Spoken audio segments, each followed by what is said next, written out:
In the vast, uncharted void of the Andromeda Galaxy, a secluded research station, built into the side of an asteroid, buzzed with activity. It was the headquarters of the Galactic Council of Universal Physics, an organization dedicated to understanding the fundamental laws that govern the cosmos. The council, made up of the brightest minds from hundreds of species across the galaxy, had spent millennia formulating the principles that kept reality stable.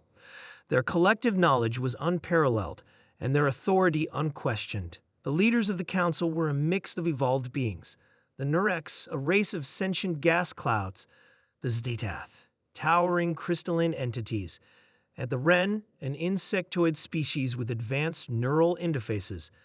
Together, they ensured that no species would ever break the established laws of physics. Their work had maintained cosmic balance for eons. Yet, all that stability was about to be shattered. It began with a strange transmission, a faint signal drifting through the dark expanse of space, unnoticed at first. It was a data burst, something unusual for its chaotic, irregular patterns. The transmission contained something even more curious. It was from a human spacecraft. The Orcs scientists were the first to notice it. They had long been monitoring human activity from afar, fascinated by the species' rapid technological advancements. At first, they dismissed the signal as another small-scale experiment from the humans who had recently expanded into interstellar space. But as they decoded the message, their analysis shifted from curiosity to alarm.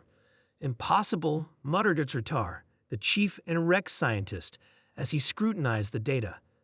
His gaseous form swirled with anxiety, emitting faint tremors that rippled through the observation room. This can't be right." "What is it?" asked Chichorin, a Tath scientist, her crystal body vibrating with anticipation. "The humans have broken a fundamental law of physics," Sritar responded. "They've achieved faster-than-light travel, without violating causality." The room fell silent. The Wren scientist, Heathar, clicked his mandibles nervously. "But that's impossible. Faster-than-light travel should have catastrophic consequences. It would tear apart the fabric of spacetime." "It should," Zerdar agreed. "But somehow the humans have done it, navigated beyond the speed of light without triggering any of the known paradoxes. They've bypassed every constraint we've established."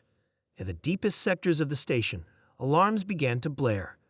The research facility had detected an anomaly, an unidentified object moving faster than anything they had ever studied. The object was in human space, far beyond the edges of their known galaxy. The council convened immediately, its members gathering in their designated spaces to discuss this unprecedented event. The transmission, coming from a human vessel called the Endurance, detailed its journey into a previously uncharted region of space. The crew had found an experimental propulsion system that, according to their message, allowed them to bend spacetime itself. They had not only bent it, they had shattered the boundaries. "How?" Shorin asked, her voice trembling. "How did they bypass the known laws? No race has ever accomplished this." Sritar's form pulsed with a mix of confusion and fear. They've found a way to create what can only be described as a shortcut through space. A folding of space-time that doesn't trigger the usual consequences. The fabric of reality itself is at risk. "I need to see this for myself," Ithar said, his voice tinged with dread.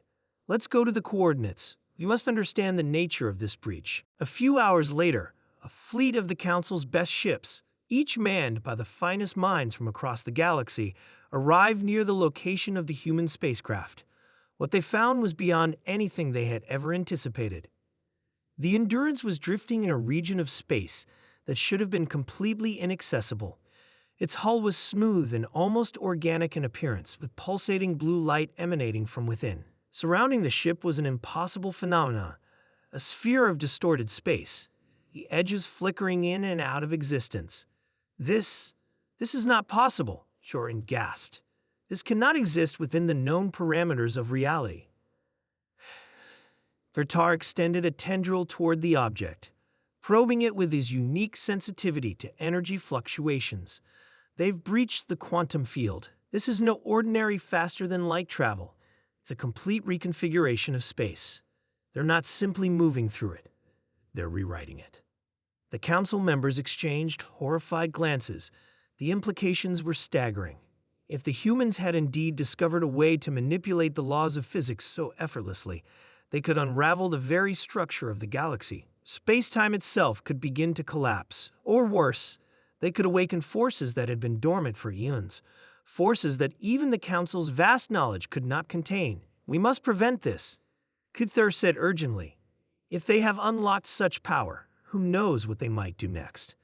They could collapse entire star systems or tear the very fabric of the universe apart. Khazartar shook his gaseous head. They don't understand what they've done. Their species is too young, too reckless. They've broken something fundamental. As the Council deliberated, a breakthrough came from the human spacecraft. The Endurance had initiated a communication link with the Council. The humans, it seemed, had become aware of the panic their presence was causing. A voice crackled through the transmission. "This is Captain Lila Sterling of the Endurance. We've encountered some unexpected results with our experimental drive. We realize now that it's beyond our comprehension. We're attempting to recalibrate, but we need assistance. Please, can you help us?" Skritar was silent for a moment, his mind racing.